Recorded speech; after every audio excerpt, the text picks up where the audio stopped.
Sir, universe की बड़ी बातें हो रही हैं आजकल। लोग कहते हैं अरे यहाँ तुम जो भी बोल रहे हो वो रिकॉर्ड हो जा रहा है यूनिवर्स में, और यूनिवर्स सुन रहा है, वो आपकी बात को समझ रहा है, और एट लास्ट अगर आप बहुत अच्छे से मैनिफेस्ट करते हो तो पूरी भी कर देता है।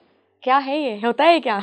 बिल्कुल होता है। इसको अगर आप गहराई तक समझें और सिर्फ इसे को आप वेग यानी कि अनक्लियर सब्जेक्ट की तरह ना ले, ना ही इसे आप बर्डन की तरह लें, ना ही किसी के द्वारा दिए गए विश्वासों की तरह लें, बल्कि आप इसे एक साइंस की तरह लें, एक विज्ञान की तरह लें।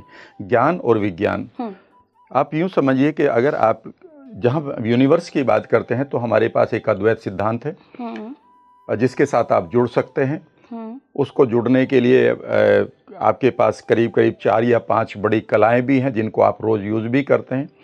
और पहली बात तो पहला सवाल ये था कि क्या हम अगर कोई बात कहते हैं तो वो यूनिवर्स में क्या दर्ज हो जाती है। इस बात को समझने की कोशिश करिएगा। अगर आप किसी भी बात को एक इंटेंसिटी, एक तीव्रता के साथ, गहराई के साथ, या किसी खूबसूरत या बैड इंटेंशन के साथ अगर कहते हैं तो वो आपके सबसे पहले सबकॉन्शियस माइंड में दर्ज होता है।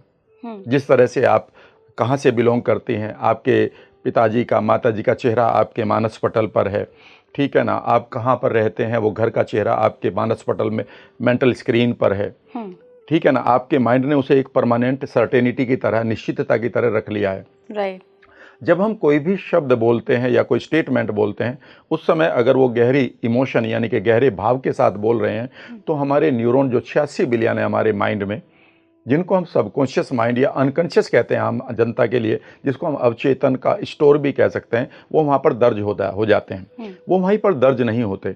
बेसिकली हमारे सबकॉन्शियस माइंड के अंदर जो भी चीज़ दर्ज हो रही हैं वो हमारे रेटिकुलर एक्टिवेटिंग सिस्टम, जिसको आप साइंटिफिकली RAS कहते हैं, गूगल पर करिएगा, ये मेडिकल साइंस में पढ़ा जाता है। वो हमारे रेटिकुलर एक्टिवेटिंग सिस्टम के साथ उसका एक कनेक्शन हो जाता है। ये रेटिकुलर एक्टिवेटिंग सिस्टम बेसिकली आपके सारे के सारे संवादों को, कम्युनिकेशन को आप किस चीज़ पर फोकस करेंगे, किस चीज़ पर फोकस नहीं करेंगे।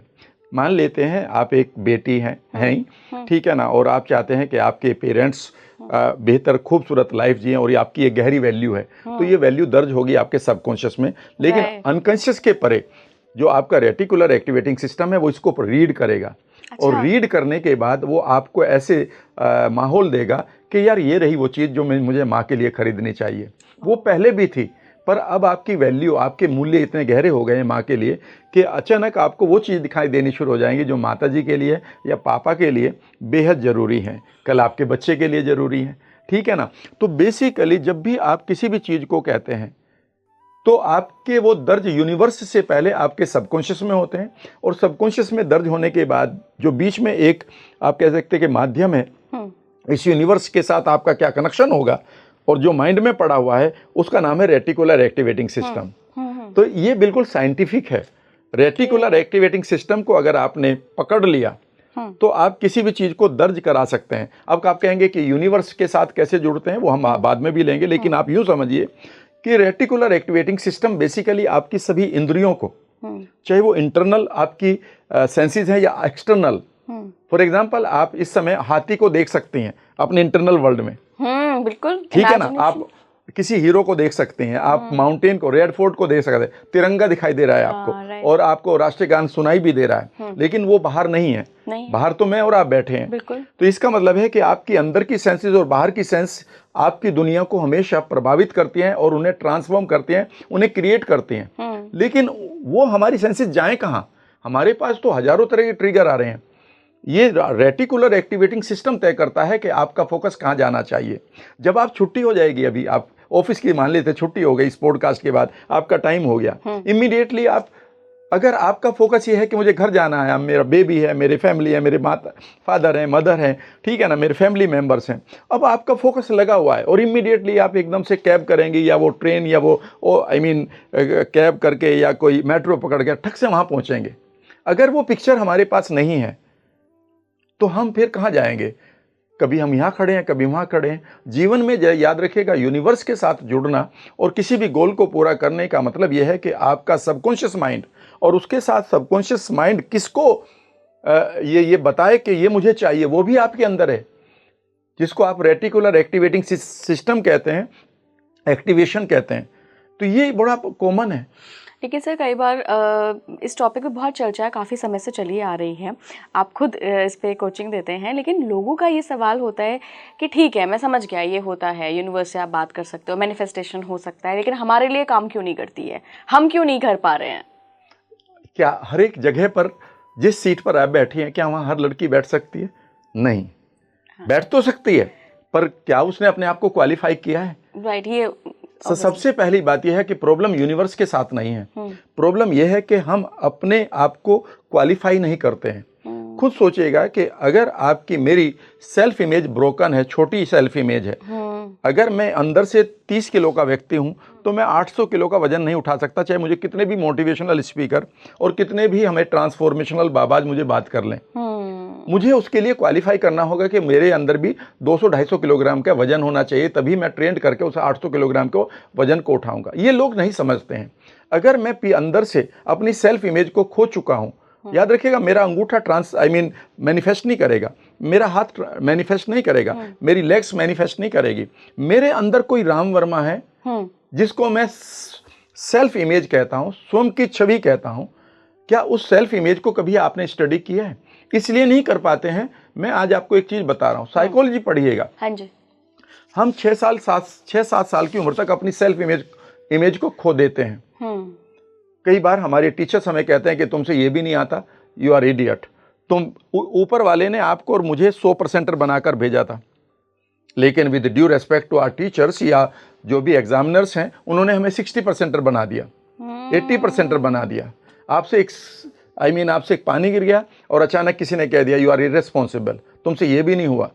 एक दिन आप लेट हो गए, आप पूरी सिंसियर थे, लेकिन आपको कह दिया गया यू आर इर्रेस्पॉन्सिबल। एक दिन आपसे ABCD ने लिखा गया तो आपसे कह दिया यू आर इडियट। 2 बार आप बीमार हो गए तो आपकी आइडेंटिटी आपको दे दी यू आर ए पेशेंट। एक दिन आपसे कोई गलती होगी तो आपने कह दिया यू आर ए मिस्टेक कमिटर। और नई नई आइडेंटिटी आपको दे दी गई है, और जिसमें आपकी जो पर्सनल आइडेंटिटी थी, जिसमें हमेशा एक प्लेफुल जोन था आपका, आप नाचना चाहते थे, आप खेलना चाहते थे, आप गाना चाहते थे, आप डांस करना चाहते थे, आप यूनिवर्स में बढ़िया गोल्स बनाना चाहते थे, आप लोगों के साथ जुड़ना चाहते थे, वो आइडेंटिटी एक तरफ मर जाती है। फिर हम उस आइडेंटिटी को जो मर चुकी है उसे हम एक तरफ रख देते हैं। फिर मैं एक अपनी आइडेंटिटी को बनाता हूं, जिसको हम ईगो कहते हैं, अहम कहते हैं। और उसमें मैं फिर कहता हूं कि जो मेरे पोजीशन है यही मेरी पहचान है। देखो मेरे पास बड़ी बाइक है, अच्छा मेरे पास बड़ी कार है, अच्छा मेरे पास बड़ा मकान है, मेरे पास बड़ा मोबाइल है, मेरे पास ज़्यादा गर्लफ्रेंड है तुमसे, मेरे पास ये बॉयफ्रेंड है। यानी कि आप अपने पोजीशन से अपनी आइडेंटिटी को बना रहे हैं, जो किसी दिन भी छिन जाएंगे। राइट। और अब जैसे ही वो छिनते भी हैं तो आप कहते हैं फिर मैं कौन हूं? वो आइडेंटिटी तो आपने ट्रांसफॉर्म नहीं करी, और इस आइडेंटिटी में अभी कुछ है नहीं, ये तो अहम मात्र है, ये तो एक गुब्बारा है। जीवन में याद रखना, जब भी आप किसी भी चीज को मैनिफेस्ट करेंगे, जो आपका व्यक्तित्व है, गड़बड़ ये होगी ईला कि हमें व्यक्तित्व और पर्सनैलिटी को दोनों को एक मान लिया गया है। एग्जैक्टली। ये हमें इंग्लिश का ये बेवकूफ़ी का वर्ड मुझे इतना दर्द देता है कि मैं अपने समाज में कहता हूं यार तुम किस बेवकूफ़ी की बात कर रहे हो। आप हिंदी के शब्द को देखिए क्या है।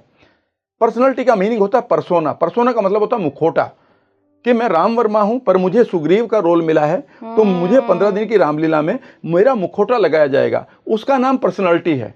लेकिन हिंदी का शब्द देखिएगा, मैं दीवाना हो जाता हूं, वहां पर व्यक्तित्व है, यानी कि व्यक्ति के अंदर के तत्व है। Right right. आप कितनी ईमानदार हैं, आप कितनी खूबसूरत वैल्यू रखती हैं माँ के लिए, बेटे के लिए, भाई के लिए, बहन के लिए, पिता के लिए, पड़ोसी के लिए, इवन अपने पेट के लिए। ये तत्व हैं, इन तत्वों की बात करिए। हम बेसिकली मुखौटे की बात से पर्सनालिटी बना लेते हैं।